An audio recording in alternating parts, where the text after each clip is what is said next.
नमस्कार। मैं doctor Ramanivas Sharma Raman. Science और टेक्नोलॉजी का यह कॉम्पिटिटिव सेशन यूट्यूब चैनल पर लेकर के बच्चों आपके सामने। और आज बारी है कोशिका के बाहर या कोशिका के अंदर के भागों को सुरक्षित करने वाली संरचना की, जिसके बारे में आज हम डीप डिस्कशन करने जा रहे हैं। यानी कोशिका भित्ति की या कोशिका झिल्ली की। दो शब्द, सेल वॉल और सेल मेम्ब्रेन। इन दोनों में क्या बेसिक डिफरेंस है, आज ये भी बताएंगे। आज ये कोशिका पर हमारी दूसरी क्लास होगी आपके लिए। और आपको बताते चलें कि चैनल को सब्सक्राइब करना और चैनल को लाइक करना ना भूलिए। बेहतरीन से बेहतरीन जानकारी कॉम्पिटिटिव एग्जाम के लिए वो सवाल सब कुछ लाएंगे। इसके पहले कल के सेशन में हमने इंट्रोडक्टरी आइडिया अबाउट सेल दिया था, कोशिका का एक परिचय दिया था आपको।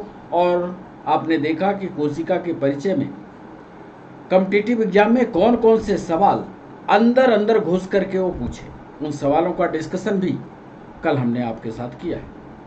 और आज बारी है कोशिका भित्ति की या कोशिका झिल्ली की, जिसके अंदर कोशिका के सारी चीजें सुरक्षित होती है। एक आवरण की बात करेंगे और इसी तरह से कोशिका के सारे अंगों को क्रम से आगे के वीडियो में हम आपको बताते चलेंगे। तो आज का जो हमारा सेशन है ये यूट्यूब चैनल पर, वह है MCQ and deep discussion on cell wall and cell membrane. दोनों का डिस्कशन कर देंगे। सेल वॉल क्या है, सेल मेम्ब्रेन क्या है, किसमें सेल वॉल है, किसमें सेल मेम्ब्रेन है। कई कॉम्पिटिटिव सवाल ये पूछे गए, आज हम डिस्कस करेंगे। एल्गी में किस तरह होती है, प्लांट में किस तरह होती है, आप में किस तरह होती है, या पौधों की कोशिका भित्ति किस रासायनिक पदार्थ की बनी होती है, ये भी डिस्कस करेंगे। आज डिस्कस करेंगे परमिएबिलिटी की, पारगम्यता की, सेलेक्टिव परमिएबिलिटी की। आज डिस्कस करेंगे सोडियम और पोटेशियम पंप की। और आज डिस्कस करेंगे एक कच्चे आम और पके आम में जो बाहरी भित्ति होती है, कैसे एक पका आम पिलपिला हो जाता है और कच्चा आम ठोस होता है। ये बहुत सारे सवाल जो आपके कॉम्पिटिटिव एग्जाम में आए हैं, उन सारे सवालों का डिस्कशन करने जा रहे हैं। तो आइए, एक चित्र हमने जो ऊपर बिल्कुल सबसे ऊपर दिखाया है, ये सेल वॉल है।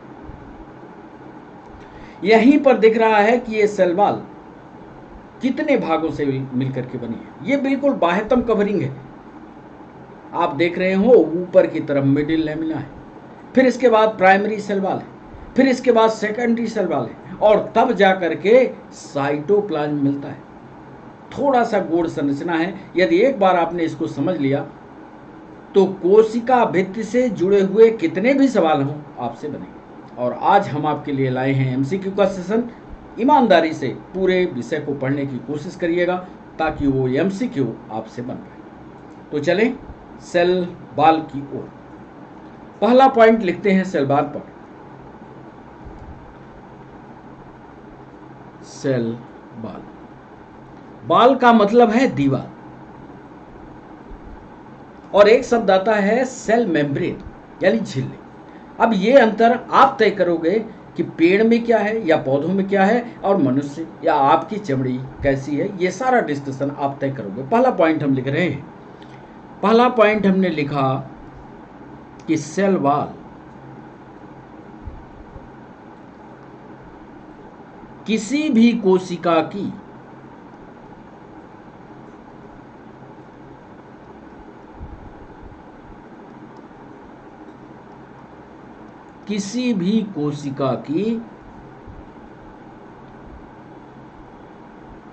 बाह्यतम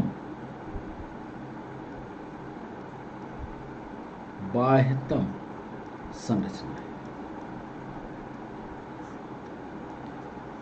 माने यदि कोई पूछे आपके कि किसी कोशिका के सबसे बाहर क्या है, आप तुरंत कहेंगे वो सेल वॉल है। पहला पॉइंट। दूसरा पॉइंट लिखने जा रहे हैं, यह कोशिका को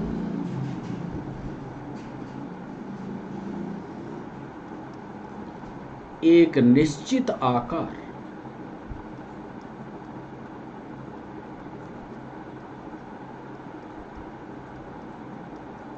और रूप प्रदान करते हैं।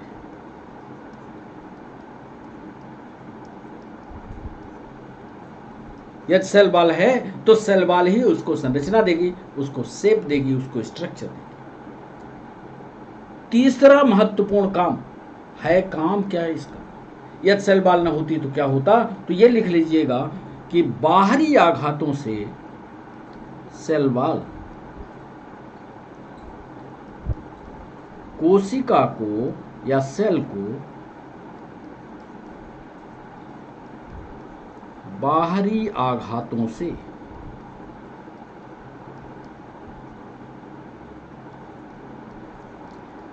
सुरक्षित करती है।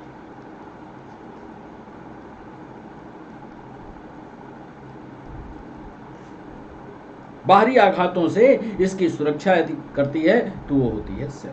3 महत्वपूर्ण बिंदु सेल वॉल पर प्राइमरी रूप से हमने आपको बताया कि कोशिका की बाह्यतम रचना होगी। किसी भी कोशिका को निश्चित आकार देना हो, निश्चित रूप देना हो तो सेल वॉल देगी, और सेल वॉल कोशिका को बाहरी आघातों से सुरक्षित करती है। चौथा महत्वपूर्ण पॉइंट लिखने जा रहे हैं, प्रत्येक सेल वॉल, ये अभी हमारा डिस्कशन जो है सेल वॉल पर हो रहा है, प्रत्येक सेल वॉल 3 भित्तियों से, 3 दीवालों से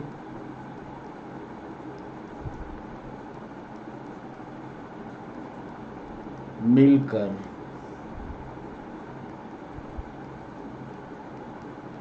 बनी होती है।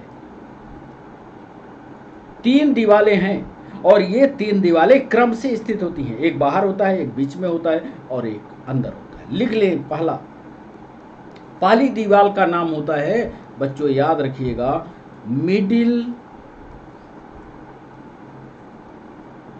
लैमिला। हिंदी में भी लिख लीजिए, मिडिल लैमिला, पहली दीवार। अब ये नहीं बता रहे हैं कि ये बाह्यतम है कि बीच वाली है कि किनारे वाली है, और अक्सर ये कॉम्पिटिटिव एग्जाम में पूछा जाता है और आप लिख देते हो बीच वाली है। क्यों? क्योंकि इसमें लिखा हुआ है मिडिल लैम। कैसे बीच में है, क्यों नाम इसका मिडिल रखा गया, ये आगे हम चित्र के द्वारा आपको समझा देंगे। दूसरा पॉइंट, बिल्कुल गहन अध्ययन करने की कोशिश करिए आज सेल वॉल पर, मिडिल लैमिना। दूसरा, primary cell wall,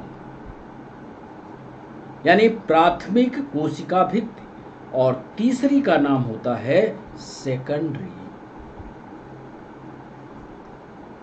cell wall.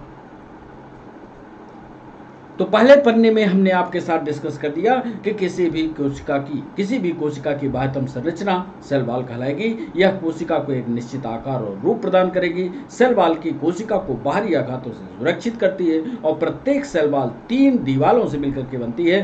एक को कहते हैं मिडिल लैमिला, दूसरे को कहते हैं प्राइमरी सेल वॉल, तीसरे को कहते हैं सेकेंडरी सेल वॉल। अब डिस्कस करते हैं 5वें पॉइंट पर, मिडिल लैमिला।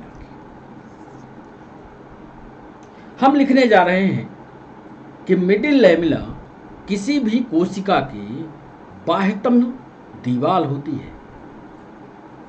आप भी सोचिएगा इसको, मिडिल लैमिला किसी भी सेल की बाह्यतम दीवार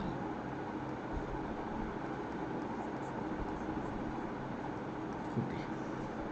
और आपके कॉम्पिटिटिव एग्जाम में जो पूछा गया वो 6वें पॉइंट में लिखने वाले। 6वें पॉइंट में वो पूछ रहा है कि मिडिल लैमिना किस रासायनिक पदार्थ का बना होता है। 6वें पॉइंट में हम लिख रहे हैं कि यह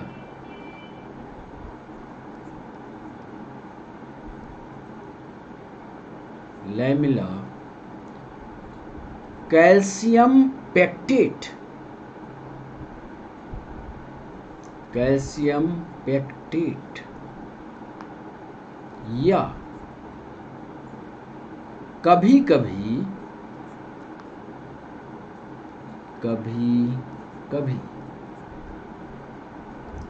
मैग्नीशियम पेक्टेट की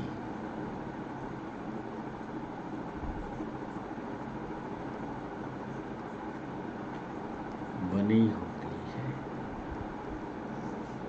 ध्यान से दोनों, ये कैल्शियम पेक्टेट की और कभी कभी मैग्नीशियम पेक्टेट की बनी होती है।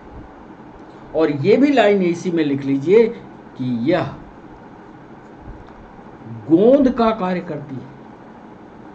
गोंद माने चिपकाने वाला, गोंद का भी कार्य।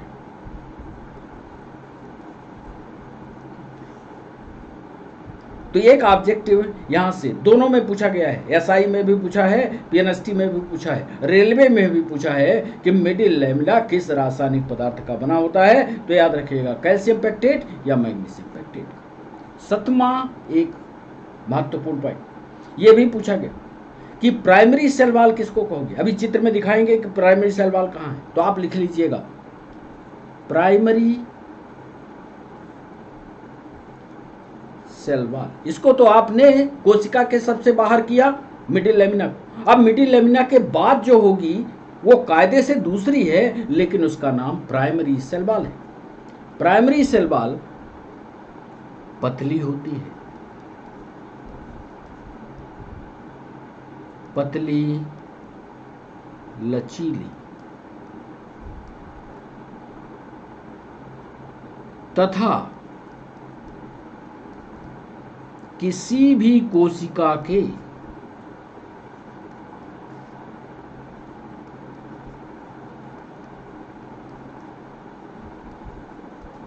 वृद्धि के समय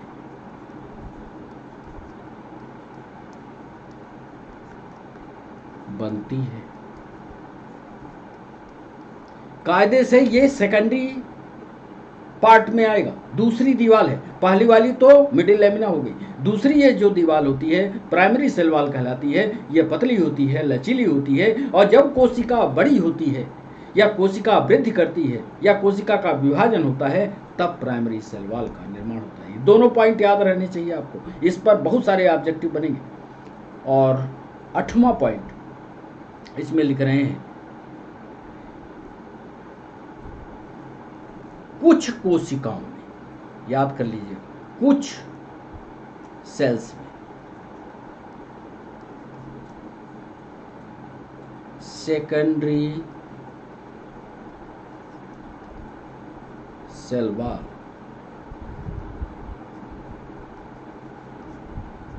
पाई जाती है। माने सब में ये नहीं होगी, कुछ ही कोशिकाओं में पाई जाती है सेकेंडरी सेल। होगी 3 परत, प्राइमरी हो गई मिडिल लेमिना की, पहले लेमिना हो गया, मिडिल लेमिना, ये सबसे बाहर हो गया, फिर उसके बाद प्राइमरी सेल वॉल हुई, और कुछ में सेकेंडरी सेल वॉल होती है। इसीलिए कोशिका भित्ति को कहा जाता है कि 3 स्तरों की बनी होती है। जो ऑब्जेक्टिव में पूछा गया उसका जवाब देखिए, क्योंकि ऑब्जेक्टिव पूछेंगे समय चला जाएगा। 9वें पॉइंट पर आपसे पूछ रहे हैं कि प्लांट में यह किन रासायनिक पदार्थों की बनी होती है सेल वॉल। आप लिख लीजिएगा, क्योंकि आगे ऑब्जेक्टिव हम पूछेंगे। प्लांट्स में सेल वॉल सेलुलोज की, जिसको तो आप रटे हैं सेलुलोज की, आज लिखिएगा हेमीसेलुलोज भी। मतलब सिर्फ आप सेलुलोज मत ढूंढते रहिए, हेमीसेलुलोज भी, सेलुलोज भी। पेक्टिन की,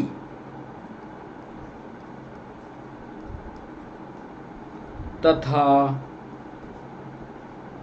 प्रोटीन की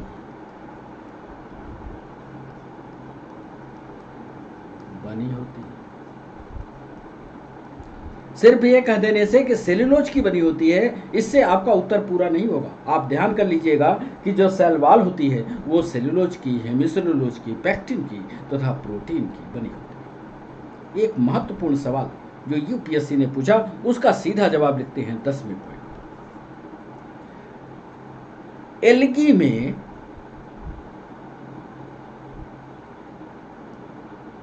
जो सेल वॉल होती है वो किसकी बनी होती है, ये सवाल पूछा गया। ऑप्शन जो दिए गए वो टिपिकल थे, आप उत्तर लिखे देते हैं, उत्तर आप याद कर लीजिएगा, समझ लीजिएगा, तो आपके लिए महत्वपूर्ण रहेगा। एल्गी ये भी फोटोसिंथेसिस करते हैं, प्रकाश संश्लेषण करते हैं, तो स्वाभाविक है कि ये एल्गी की सेल वॉल यानी प्लांट में आएंगे। तो एल्गी की सेल वॉल सेलुलोज की, ग्लैक्टोज की,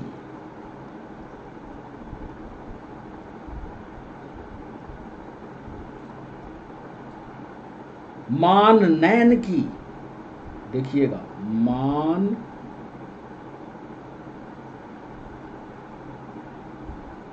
की,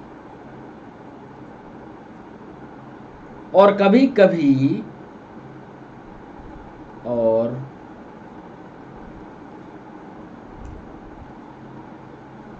कैल्शियम कार्बोनेट की, कैल्शियम कार्बोनेट की।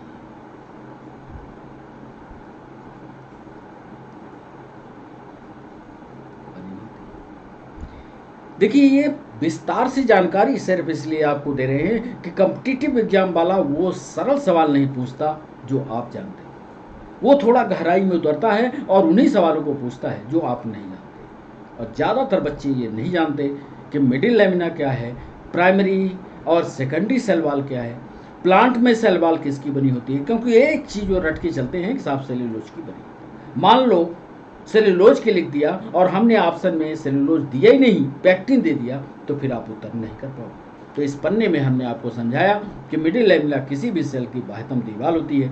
यह लेमिला कोपैक्टेट की, कैल्शियम पैक्टेट की, या कभी कभी मैग्नीशियम पैक्टेट की बनी होती है, या गोंद देने का भी कार्य करती है। प्राइमरी सेल वॉल पतली होती है, लचीली होती है, किसी भी कोशिका के वृद्धि के समय बनती है। कुछ सेल्स में सेकेंडरी सेल वॉल भी पाई जाती है। प्लांट में cell wall cellulose, hemicellulose, pectin तथा प्रोटीन की बनी होती है। एल्गी में सेल वॉल जो होती है सेल्यूलोज की, ग्लैक्टोज की, माननैन की और कैल्शियम कार्बोनेट की बनी होती है। अब इसी प्राइमरी, सेकेंडरी, मिडिल लेमिना को एक चित्रात्मक रूप से आपको दिखा दे, कितनी बेहतरीन से आपके दिमाग पर वो बैठ जाए, इसके लिए हमने प्रयास किया और ये चित्र शामिल किया। ध्यान से देखिए। एक तो हमारा सवाल आपसे यह है कि आपने कच्चा आम देखा होगा और एक आम पका आम देखा होगा। कच्चे आम पर जब आप हाथ लगाते हो तो टाइट दिखता है, पके आम पर पिलपिलापन क्यों आता है? ये सवाल, इस पर भी ऑब्जेक्टिव हम चाह रहे थे तैयार करना, और इस पर ऑब्जेक्टिव तैयार हो सकता है कि कौन सी ऐसी लेयर है जो इसको पिलपिला करती है। यदि आपको पता हो तो बताइए, नहीं पता तो थोड़ा इंतजार कीजिए, आगे हम बताएंगे। तो कच्चा आम कैसे ठोस दिखेगा और पका आम कैसे पिलपिला दिखेगा, इसका भी उत्तर आज ही यहीं दे देंगे। एक कोशिका लीजिए, हमने लिया ये कोशिका, ठीक से देखिए, इसमें कई कोशिकाएं हैं, मल्टी सेलुलर एनिमल है। तो कई कोशिकाओं में दो कोशिकाओं के बीच, ध्यान से देखिए, दो कोशिकाओं के बीच, या आप ये कह लीजिए कि कोशिका, इस कोशिका के बाह्यतम कवर, सबसे बाहर क्या होगा? तो आपका उत्तर होगा सबसे बाहर साहब मिडिल लेमिना होगा। फिर उसके अंदर की दीवार का क्या होगा? फिर उसके अंदर की दीवार साहब सेकेंडरी वॉल होगी। मतलब जो आप सफेद वाला हिस्सा देख रहे हो किसी भी कोशिका के बाहर, तो वो क्या हुआ? Middle lamina. फिर उसके अंदर सेकेंडरी वॉल देख रहे हो। अब ये सेकेंडरी वॉल, ये वाला जो हिस्सा हुआ ये प्राइमरी हुआ, ये मिडिल लेमिना हुआ। अब मिडिल लेमिना के बाद ये जो दीवार आप देख रहे हो व्हाइट कलर की, ये प्राइमरी कहलाती है, और प्राइमरी के अंदर जो ग्रीन वाला हिस्सा देख रहे हो ये सेकेंडरी कहलाती है। कुल मिलाकर के इसको ऐसे समझना, एक दीवार ये, फिर इसके बाद बीच की दीवार प्राइमरी, और फिर अंदर वाली दीवार सेकेंडरी। ऐसे क्रम से याद रखो तो चित्र ज़्यादा स्पष्ट समझ में आएगा। सबसे बाहर वाली ये मिडिल लेमिना, मतलब एक कोशिका दो कोशिका के बीच में, मतलब मान लो इसका नाम एक कोशिका हो, इसका नाम दो कोशिका हो, तो ये दोनों कोशिकाएं किस कोशिका भित्ति से आपस में जुड़ी होंगी, तो आपका उत्तर होगा मिडिल लेमिना, क्योंकि इनके कनेक्शन में तो मिडिल लेमिना ही है। फिर इसके बाद ये वाली प्राइमरी और ये वाली सेकेंडरी चित्र में दिख रहा है, ध्यान से देखोगे तो प्राइमरी भी दिख रही है, सेकेंडरी भी दिख रही है। अब क्या होता है साहब, हमने आपसे अब ये तो याद हो गया आपको कि सेल के बाहर मिडिल लेमिना है, फिर प्राइमरी है, फिर सेकेंडरी। अब एक सवाल हमने पूछा कि आम जो होता है कच्चा वो ठोस क्यों है और पका आम पिलपिला क्यों हो जाता है। होता यह है कि कच्चे आम में जो मिडिल लेमिना वाला हिस्सा होता है, अब मिडिल लेमिना कहाँ है, दो कोशिकाओं के बीच में, तो मिडिल लेमिना वाला हिस्सा कच्चे आम वाले पोर्शन में ठोस होता है। और जैसे ही थोड़ा वक्त गुजर जाता है, समय गुजर जाता है, तो ये मिडिल लेमिना इसी वाली खाली स्थान में जो इंटरसेलुलर स्पेस है यहीं पर घुल जाता है, और घुलने के कारण ये कोशिका आराम से हम दबा सकते हैं, क्योंकि ये खाली स्थान हो गया, मिडिल लेमिना घुल गया, रस में घुल गया, रस बन गया। ये जो जूस आप पीते हो वो मिडिल लेमिना वाला हिस्सा है, जब रस में घुल गया तो हम दबाते हैं तो आम पिलपिला दिखता है। यदि आपसे कोई पूछता है कि आम पिलपिला क्यों दिखा, तो आप उसको बताना कि मिडिल लेमिना जो है उसके रस में घुल गया, और मिडिल लेमिना जैसे रस में घुल जाता है तो आम पिलपिला दिखाई देता है। तो ये आउटर माने दो कोशिकाओं के बीच जो लेयर बनती है वो मिडिल लेमिना है। मिडिल लेमिना पिघल गया तो आप कोशिका को दबा लो, कोशिका को दबाओगे तो पिलपिली आपको दिखाई देगी। फिर इसके बाद प्राइमरी सेल वॉल देखो, ये व्हाइट वाली जो प्राइमरी सेल वॉल और ये ग्रीन वाली सेकेंडरी सेल। फिर से ध्यान से देख लेना, ये वाला हिस्सा जो काला वाला दिख रहा है ना, ये होगा मिडिल लेमिना। फिर ये सफेद वाला जो हिस्सा है इसका नाम रख देना प्राइमरी सेल वॉल। फिर जो ग्रीन वाला हिस्सा दिख रहा है इसका नाम रख देना सेकेंडरी सेल वॉल। ठीक, ये समझ में आ गया। ये डिस्कशन था यहां से लेकर के यहां तक सेल वॉल के बारे में। कई बार आपसे सेल वॉल और सेल मेम्ब्रेन के बारे में डिस्कशन हुआ है, लेकिन आज गंभीरता से सेल वॉल को इसलिए पढ़ा दिया कि सेल वॉल पर अंदर घुस करके भी सवाल पूछता है, तो आप उसके लिए निश्चित रहें कि सेल वॉल किसी भी कोशिका की बाह्यतम संरचना होगी, कोशिका को एक निश्चित आकार रूप देगी, सेल वॉल कोशिका को बाहरी आघातों से सुरक्षित करेगी, और यह middle lamina, primary cell wall और सेकेंडरी सेल वॉल जो आपके परीक्षा में ऑब्जेक्टिव में पूछा जाता है, वो ये पूछा जाता है कि प्राइमरी सेल वॉल या मिडिल लेमिना या सेकेंडरी सेल वॉल किस रासायनिक पदार्थ की बनी होती है, वो सारी चीजें आपको याद हो। अब चलिए हम बात कर लेते हैं सेल मेम्ब्रेन।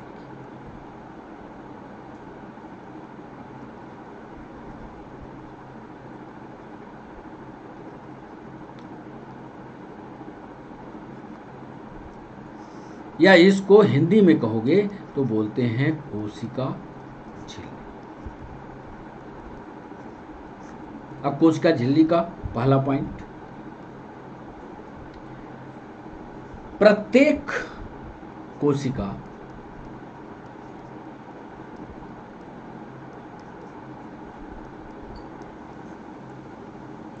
एक बाहरी परत से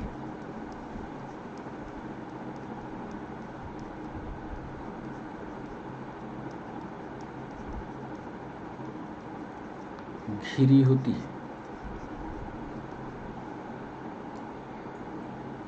जो उसे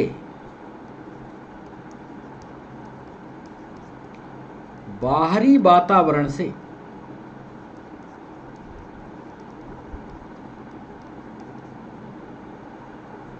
अलग करती है।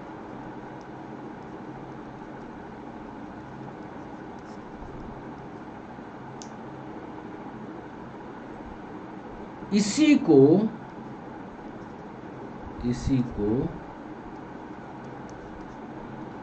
प्लाज्मा मेम्ब्रेन भी कहते हैं।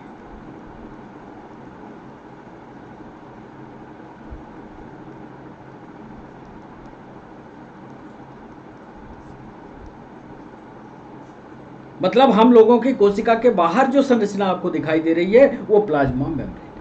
ये जो दिखाई दे रही है ये प्लाज्मा मेम्ब्रेन, क्योंकि हम लोगों में सेल वॉल नहीं होती, सेल वॉल ठोस होती है। जो बाहर की संरचना के प्लांट के बाहर की कोशिका भित्ति की संरचना देखोगे दीवार जैसी दिखती है। तो प्रत्येक कोशिका एक बाहरी परत से घिरती है। अब प्रत्येक कोशिका में आप प्लाज्मा मेम्ब्रेन के बाद आप पहुंचोगे तो सीधे साइटोप्लाज्म में पहुंचोगे। तो प्रत्येक कोशिका एक बाहरी परत से घिरी होती है, उसे बाहरी वातावरण से अलग करती है, इसे को प्लाज्मा मेम्ब्रेन भी कहते हैं। पहला पॉइंट बताया। दूसरे पॉइंट को लिखिए कि यह लचीली होती है। दिख ही रहा है, यह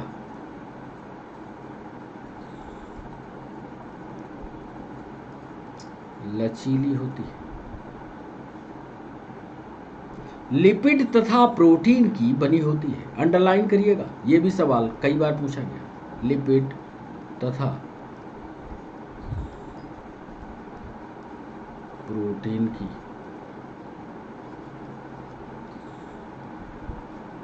बनी होती है।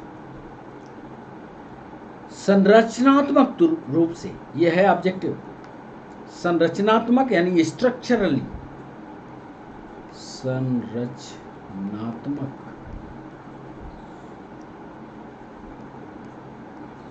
रूप से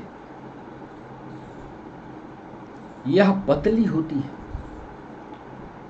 थिन और थिक में अंतर याद रखिएगा। संरचनात्मक स्ट्रक्चरली दिस लेयर इज और this membrane is thin not thick, रूप से यह पतली होती है।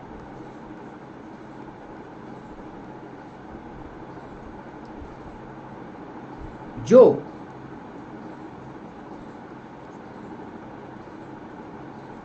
स्वभावतः अर्धपारगम्य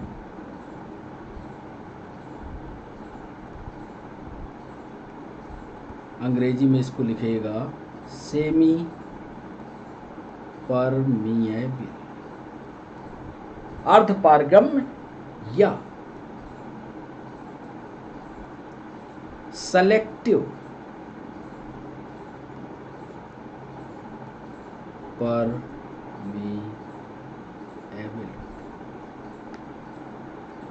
इसको हिंदी में कहते हैं चयनात्मक।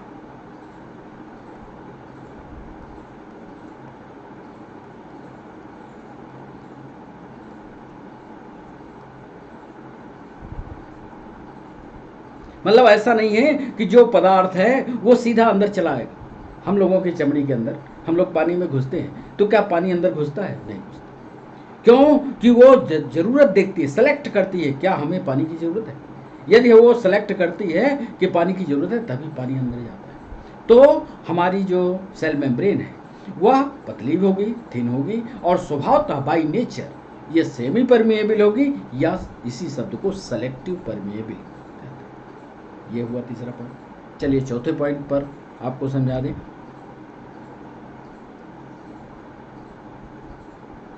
वायरस को छोड़ दिया जाए, एक्सेप्ट वायरस, वायरस को,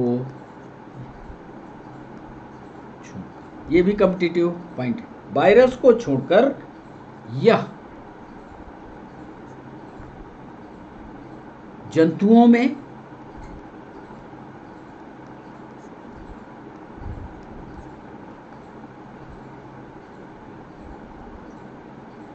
पौधों में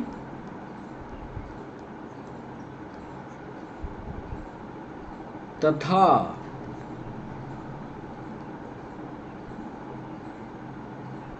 प्रोकैरियोटिक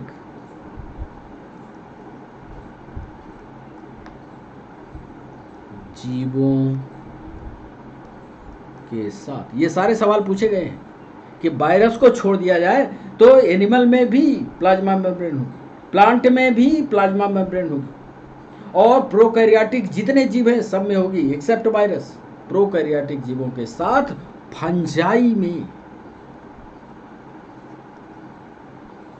या कवकों में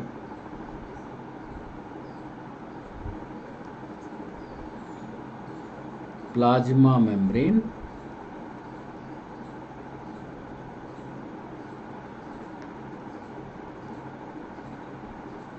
दिखाई देती है। पचमा, सेल मेम्ब्रेन का जो अध्ययन था, यानी कोशिका झिल्ली का जो अध्ययन था, वो 1950 के बाद विस्तार से पढ़ा गया, देखा गया, समझा गया। और खासकर इसका अध्ययन तब स्पष्ट हो पाया जब इलेक्ट्रॉन माइक्रोस्कोप की खोज कर ली गई। तब तो स्पष्ट रूप से समझा गया कि क्यों ये कोमल है, कैसे पानी अंदर नहीं जाता, कभी कभी पानी चला जाता है, कैसे सेलेक्टिव परमेबिलिटी होती है। इसका अध्ययन 1950 अथवा इलेक्ट्रॉन माइक्रोस्कोप की खोज के बाद। ये भी सवाल पीएससी में पूछा गया। तो 5वां पॉइंट लिखिएगा कि सेल मेम्ब्रेन का अध्ययन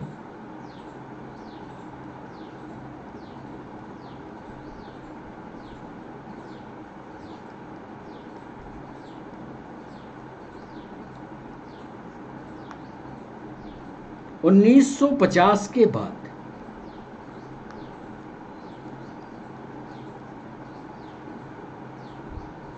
बृहद रूप में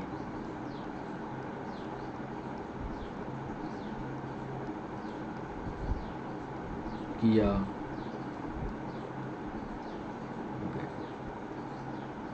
मतलब 1950 के पहले चूंकि हमारे पास इलेक्ट्रॉन माइक्रोस्कोप नहीं था, तो आपको ये ध्यान रखना है कि जब इलेक्ट्रॉन माइक्रोस्कोप का आविष्कार हो गया है, उसके बाद सेल मेम्ब्रेन का विस्तार से अध्ययन किया।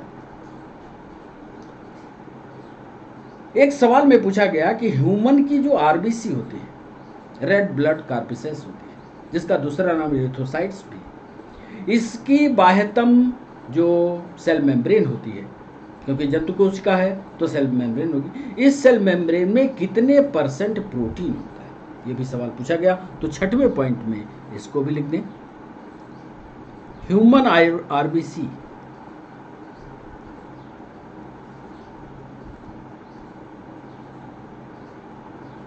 की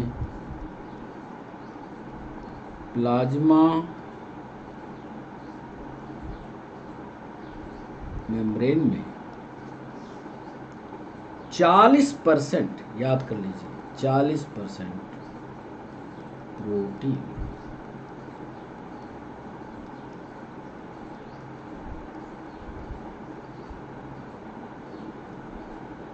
इसकी संरचना कैसी होती है, और आपको बता दिया कि मनुष्य की या जीव की संरचना प्रोटीन और लिपिड और प्रोटीन की बनती है, ये तो पहले ही बता दिया है। इसकी जो संरचना है, ये संरचना किस सिद्धांत पर आधारित है, ये भी सवाल यूपीएससी ने पूछा, ये भी पॉइंट लिख लीजिए। प्लाज्मा मेम्ब्रेन, प्लाज्मा मेम्ब्रेन की संरचना, और इसको साइंस वाले बच्चों ने पढ़ा होगा, फ्लूइड मोज़ेइक मॉडल।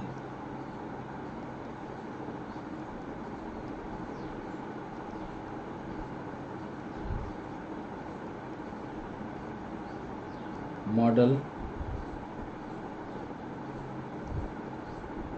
के सिद्धांत पर समझाया गया। यह सिद्धांत दो वैज्ञानिक थे, सिंगर, दो वैज्ञानिक यानी सिंह एक वैज्ञानिक है, सिंगर और निकोलसन। यह सिद्धांत सिंगर और निकोलसन के द्वारा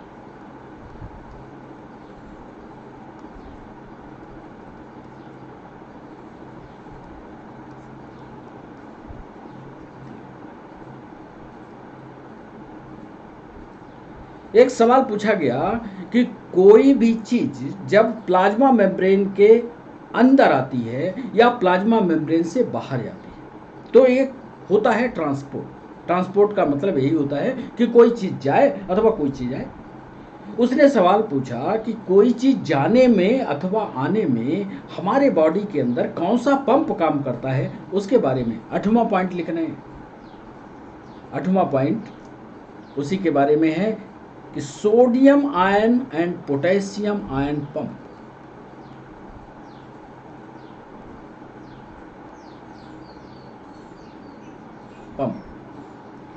एक्टिव ट्रांसपोर्ट का नाम सुना है ये कि नहीं? एक्टिव ट्रांसपोर्ट का सबसे अच्छा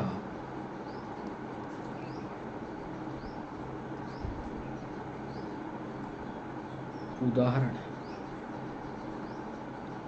अब दो प्रकार के ट्रांसपोर्ट होते हैं, एक को कहते हैं एक्टिव ट्रांसपोर्ट और एक को कहते हैं पैसिव। एक्टिव ट्रांसपोर्ट में हमें मेहनत करनी पड़ती है, हमें ऊर्जा देनी पड़ती है, और पैसिव ट्रांसपोर्ट में सारा काम अपने आप होता है। जैसे कोई तालाब बनाए, तालाब में पानी नीचे से ले जाना हो और तालाब भरना हो तो ये कहलाएगा एक्टिव ट्रांसपोर्ट, यानी हम ऊर्जा लगाएंगे तब तालाब भरेगा। पैसिव ट्रांसपोर्ट कब कहेंगे? तालाब से पानी को नहर में छोड़ देना तो पानी अपने आप बह जाए, ये कहलाता है पैसिव ट्रांसपोर्ट। एक्टिव ट्रांसपोर्ट जो हमारे शरीर में होता है, जिसके द्वारा हम बाहरी चीज़ों को अपने अंदर लेते हैं, प्लाज्मा मेम्ब्रेन के थ्रू प्रवेश करते हैं, उसको कहते हैं सोडियम एंड पोटेशियम। थोड़ी सी जानकारी दिया है, ज़्यादा गंभीर से की जानकारी ना तो पूछी गई है और ना आपसे पूछी जाएगी, सिंपल जानकारी इसके। पैसिव के बारे में भी एक पॉइंट लिख लीजिए, 9वां पॉइंट डालिएगा और लिखिएगा, जब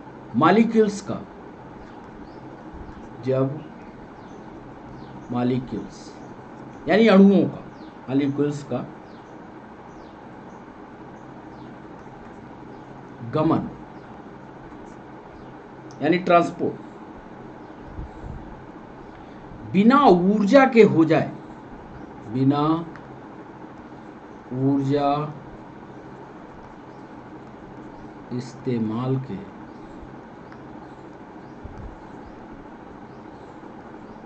हो जाए, जब मॉलिक्यूल्स का गमन बिना ऊर्जा इस्तेमाल के हो जाए तो उसे पैसिव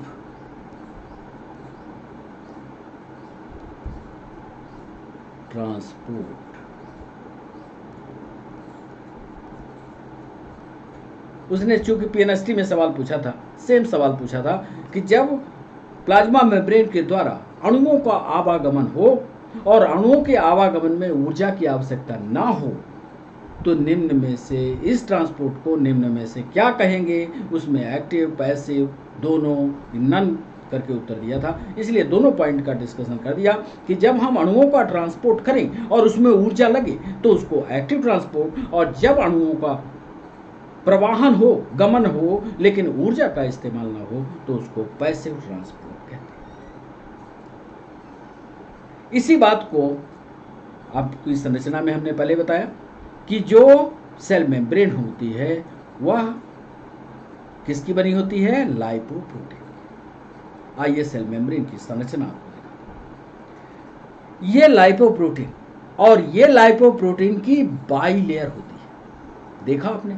ये लिपिड, ये लिपिड देख लिया, और लिपिड के ऊपर देखिए ये लाल वाली, ये प्रोटीन है। तो लिपिड और प्रोटीन जब आपस में मिलते हैं तो लाइपोप्रोटीन बनते हैं। ध्यान रखिएगा, लिपिड की दो सतहें होती हैं, देखा? ये लिपिड की दो सतहें, एक यहाँ है, एक यहाँ है, बीच में ये गैप है, और इसी बीच में ये प्रोटीन इसके साथ मिला हुआ है। और ये प्रोटीन जो है एक कार्बोहाइड्रेट का चेन बना करके चीजों को अंदर करता है, पास करता है। जो बीच की ये लेयर होती है, ये इसमें फास्फोरस मिल जाता है और ये फास्फोरस फास्फोलिपिड के नाम से जाना जाता है। विस्तार से इसकी संरचना पर सवाल नहीं पूछे गए, इसलिए हमने विस्तार से इसको पढ़ाने की कोशिश नहीं की है। सिर्फ ये पूछा है कि इसमें लिपिड की कितनी लेयर होती है। आपको दिखा रहे हैं चित्र पर, देख रहे हैं? यहाँ पर ये लिपिड की दो लेयर होती है, ये प्रोटीन की लेयर होती है। अब ये प्रोटीन की लेयर कैसे ट्रांसपोर्ट करती है ये देखते जाइए। ये प्रोटीन बनेगी, यहाँ देखा बॉडी, यहाँ ये अब हिस्सा आ गया साइटोप्लाज्म। साइटोप्लाज्म में अंग हो जाएंगे और बनेगी कहाँ प्रोटीन, साइटोप्लाज्म के अंदर बनेगी। अब ये प्रोटीन कैसे, ये देखिए ट्रांसपोर्ट हो रही है, ये देखिए, और जा करके चमड़ी के ऊपर आ गई या कोशिका के बाहरी दीवार पर आ गई, तो ये प्रोटीन का जंक्शन बन जाता है और ये प्रोटीन का जंक्शन शरीर के ऊपर है। तो सेल मेम्ब्रेन के बारे में सिर्फ आपको इतनी ही जानकारी याद करनी है कि ये लिपिड जो होती है बाइलेयर होती है, इसके अलावा इसमें प्रोटीन मिला होता है। प्रोटीन कैसे ट्रांसपोर्ट होती है, नीचे साइटोप्लाज्म से छेद बना करके ऊपर की ओर ट्रांसपोर्ट हो जाती है। बस इतनी जानकारी रखिएगा। अब यहाँ पर ये सेल का आंतरिक हिस्सा होता है जिसको हमने साइटोप्लाज्म दिखाया। फिर अभी हम कोशिका का एक कंप्लीट डायग्राम जब बनाएंगे तो ये भी संरचना आपको और बेहतरीन ढंग से समझ। तो सेल मेम्ब्रेन का एक शब्द आया सोडियम और पोटेशियम का। अब ये झिल्ली आप देख रहे हैं, ये वही बाइलिपिड लेयर है, एक लिपिड की ये लेयर हो गई, एक लिपिड की ये लेयर हो गई। अब कोई चीज को प्लाज्मा मेम्ब्रेन के द्वारा अंदर करना है या प्लाज्मा मेम्ब्रेन के द्वारा बाहर करना है, दोनों होगा। जब प्लाज्मा मेम्ब्रेन के कोई चीज को हमें अंदर करना होता है तो सोडियम और पोटेशियम एक्सचेंज पंप काम करता है। और ध्यान से देखो, इसमें हमने एटीपी का उपयोग किया, देखा एटीपी बदल गया किसमें, एडीपी में। इससे ऊर्जा बनती है और यही ऊर्जा इस सोडियम और पोटेशियम पंप को चलाती है और कोई भी मटेरियल हमारे इसमें अंदर चला आता है। अब कोई चीज को बाहर करना हो तो ये बाहर करने के लिए पैसिव ट्रांसपोर्ट बना लेता है कि चलो अब इसमें हम बाहर करने में कोई ऊर्जा नहीं लगाएंगे, तो इसको पैसिव ट्रांसपोर्ट में बदलता है। तो ये एक्स्ट्रा सेलुलर फ्लूइड, ये देखिए एक्स्ट्रा सेलुलर फ्लूइड जो फ्लूइड शरीर के बाहर है उसको अंदर लाने में सोडियम और पोटेशियम एक्सचेंज काम करता है। इसमें एटीपी में बदलता है, ये कहा। इसको ज़्यादा विस्तार से समझने की जरूरत नहीं है, आपको सिर्फ ये समझना है, आपको सिर्फ ये समझना है कि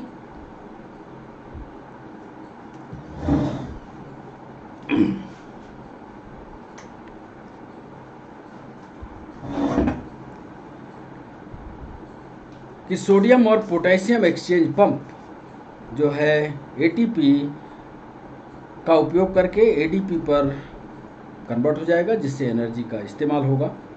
तो एक पॉइंट ये बन जाए। अब इसके बाद बच्चों आप सेशन शुरू करते हैं एमसीक्यू का। फटाफट आप सवालों की ओर चलें और पहला सवाल आपके स्क्रीन पर क्वेश्चन नंबर 1।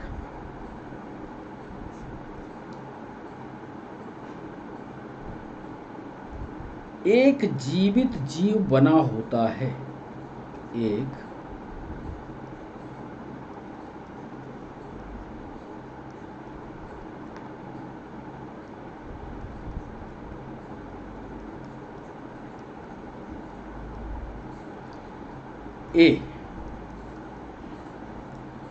कोशिका तथा कोशिका उत्पादों से, कोशिका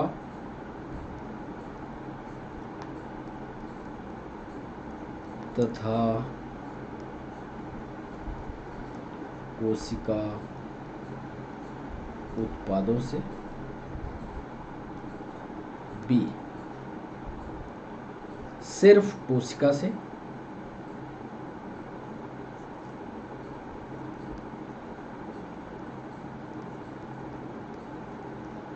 सी सिर्फ कोशिका उत्पाद से, या डी केवल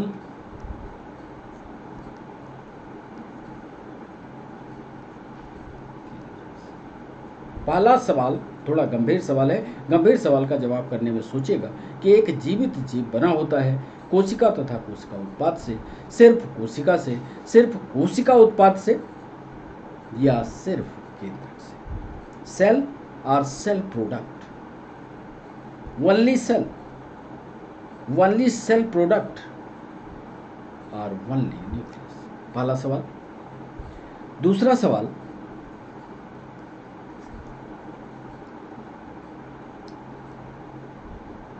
मनुष्य की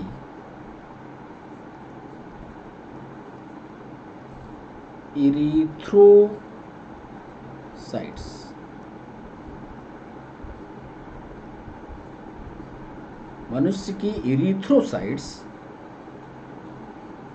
सेल की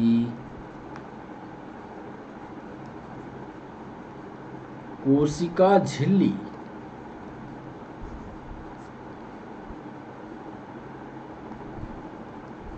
बनती है। A 40%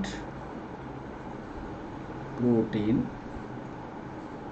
and 53% lipid. B 80% protein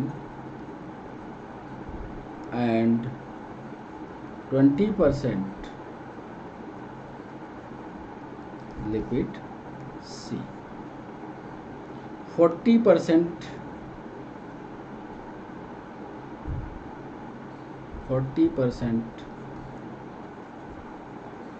protein and 50%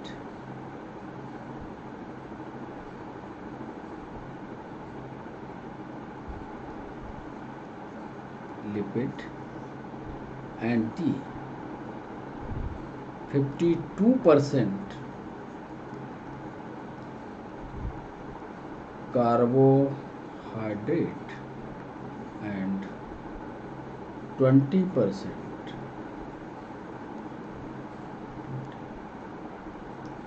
मनुष्य की इरिथ्रोसाइट्स होती हैं, मनुष्य में पाई जाती हैं। इनकी कोशिका की कोशिका झिल्ली में क्या अनुपात होता है प्रोटीन और लिपिड का, यह सवाल पूछा गया। 40% प्रोटीन है कि 53% लिपिड है, 80% प्रोटीन है, 20% लिपिड है, 40% प्रोटीन है, 50% लिपिड है, 52% कार्बोहाइड्रेट है, 20% प्रोटीन है। और तीसरा सवाल, कोशिका झिल्ली का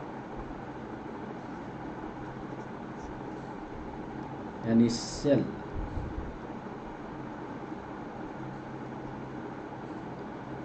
मेम्ब्रेन का electron microscopic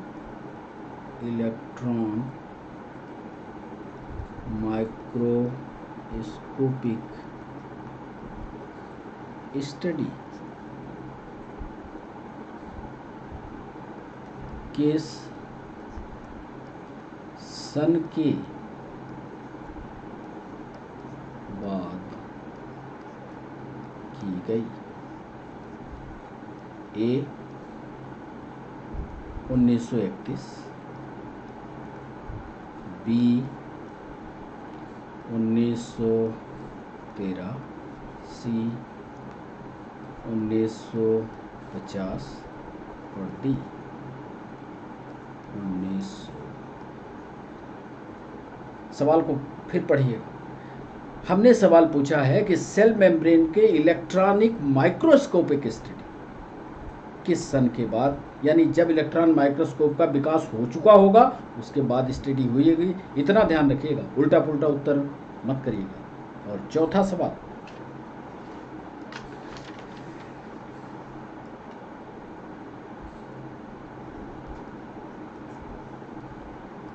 sodium and potassium pump किसका उदाहरण है। ए ऑस्मोसिस का, बी पैसिव ट्रांसपोर्ट का, सी डिफ्यूजन का, and D active transport. Sodium और पंप पोटेशियम पंप किसका उदाहरण है? चौथे सवाल में पूछा। ऑस्मोसिस का है, पैसिव ट्रांसपोर्ट का है, डिफ्यूजन का है या एक्टिव ट्रांसपोर्ट का है? चलिए 25वें सवाल की ओर चलें।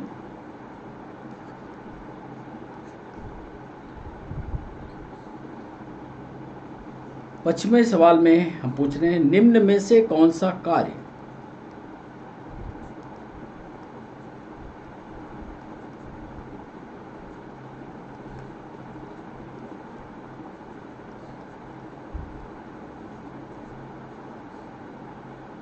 प्लाज्मा मेम्ब्रेन का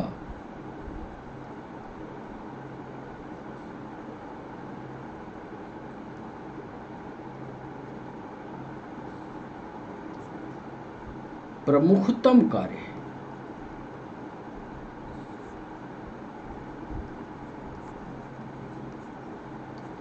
ए, नाभिकीय झिल्ली का निर्माण,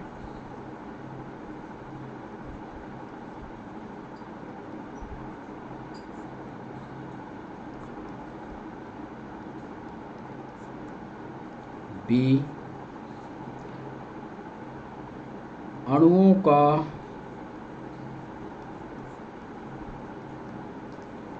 आवागमन, सी, एक्साइटोसिस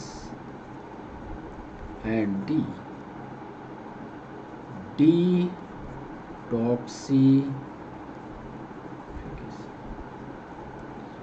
हमने 25वें सवाल पर पूछा कि निम्न में से कौन सा कार्य प्लाज्मा मेम्ब्रेन का प्रमुखतम कार्य है? नाभिकीय झिल्ली का निर्माण है, अणुओं का आवागमन है, एक्साइटोसिस है या डिटॉक्सिफिकेशन? छठवां सवाल,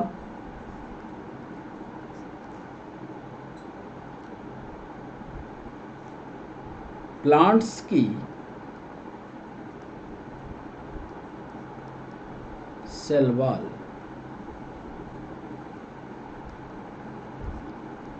बनी होती है? ए, सेलुलोज की, बी, हेमी सेलुलोज की,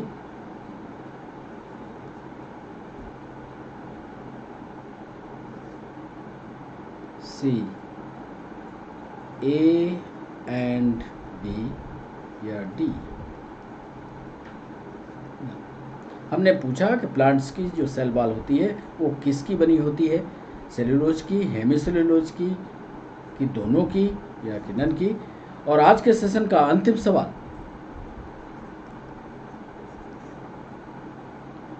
एल्गी की सेल वॉल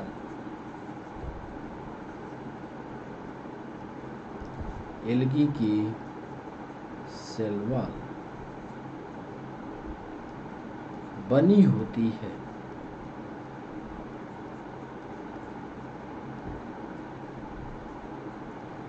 ए, प्रोटीन की,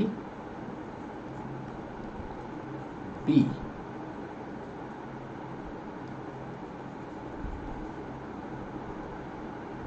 मैनन की, सी, बोथ या डी? एल्गी की सेल वॉल को हमने पूछा है कि प्रोटीन की बनी होती है, मैनन की बनी होती है, बोथ की बनी होती है, नन की बनी होती है? तो ये 7 सवाल थे। 7 सवाल में आपने कौन से उत्तर किए? चलिए आपका देखते हैं कि नंबर 1 से फिर सवालों के सिलसिला को शुरू करते हैं, आपको उत्तर बताते हैं और आप अपने आप को चेक करिए कि आपने कितने उत्तर सही किए। तो पहला सवाल, एक जीवित जीव बना होता है, तो जीवित जीव सिर्फ कोशिका से नहीं बन सकता, सिर्फ कोशिका के उत्पाद से नहीं बन सकता, सिर्फ केंद्रक से नहीं बन सकता। यानी पहला जवाब होगा कोशिका, और कोशिका के जो उत्पाद है, प्रोडक्ट है, उससे बनता है। पहला सवाल, मनुष्य की इरिथ्रोसाइट सेल की कोशिका झिल्ली बनती है। आपको याद होगा पीछे के लेक्चर में हमने इसको बताया भी है। लिपिड का जरूर नहीं बताया है पर प्रोटीन का बताया है। इरिथ्रोसाइट को आरबीसी भी बोलते हैं। लाल रक्त कणिका भी बोलते हैं, जिसमें 40% प्रोटीन और 53% लिपिड होता है। पहला इसका उत्तर सही होगा। तीसरे सवाल पर हमने पूछा कि सेल मेम्ब्रेन का इलेक्ट्रॉन माइक्रोस्कोपिक स्टडी किस सन के बाद की गई। तो चूंकि इलेक्ट्रॉन माइक्रोस्कोप 1973 के बाद 1973 तक बन पाया, इसलिए स्टडी जो है 1973 के बाद हुई है, ये ध्यान रखिएगा। चौथा सवाल हमने पूछा सोडियम और पोटेशियम पंप किसका उदाहरण है। ये चित्र में भी हमने दिखाया है, पीछे बैक करके आप देखोगे तो सोडियम और पोटेशियम पंप का उदाहरण जो है वो एक्टिव ट्रांसपोर्ट है। एक्टिव ट्रांसपोर्ट उस पर पढ़िएगा। 5वें सवाल में हमने पूछा निम्न में कौन सा कार्य प्लाज्मा मेम्ब्रेन का प्रमुखतम कार्य है। नाभिकीय झिल्ली का निर्माण, एक्साइटोसिस, डिटॉक्सिफिकेशन। लेकिन चूंकि प्लाज्मा मेम्ब्रेन सेलेक्टिव परमिएबल है, इसलिए अणुओं का आवागमन यही निर्धारित करती है, तो मॉलिक्यूलर ट्रांसपोर्टेशन इसका प्रमुख गुण होगा। 6वें सवाल में हमने पूछा प्लांट की सेल वॉल किसकी बनी होती है। तो अभी हमने आपको पीछे पढ़ाया भी कि सेल्यूलोज की है, हेमिसेल्यूलोज की है, दोनों की है, तो इसका सही जवाब सी होगा, ए और बी। 7वें सवाल पर हमने पूछा एल्गी की सेल वॉल किसकी बनी होती है। तो ये भी डिस्कशन हमने पीछे लेक्चर में किया है, मैनन की बनी होती है, तो इसका सही जवाब होगा बी। तो बच्चों ये सेशन सेल वॉल और सेल मेम्ब्रेन का यहीं पर होता है समाप्त। कैसा लगा सेशन, ये ज़रूर आप अपने कमेंट बॉक्स में लिखा करिए। कुछ आपको नई चीज़ जाननी है तो वो आप हमें बताया करिए। आप हमारे साथ पूरे सेशन में जुड़े, इसके लिए सभी बच्चों का बहुत बहुत शुक्रिया। बात करिए, कमेंट जरूर करिए। तो आज के लिए बच्चों बस इतना ही। फिर नए सेशन में आपसे मुलाकात होती है कोशिका के एक एक अंगों के बारे में डिस्कशन करने की। तब तक के लिए बाय बाय, नमस्कार।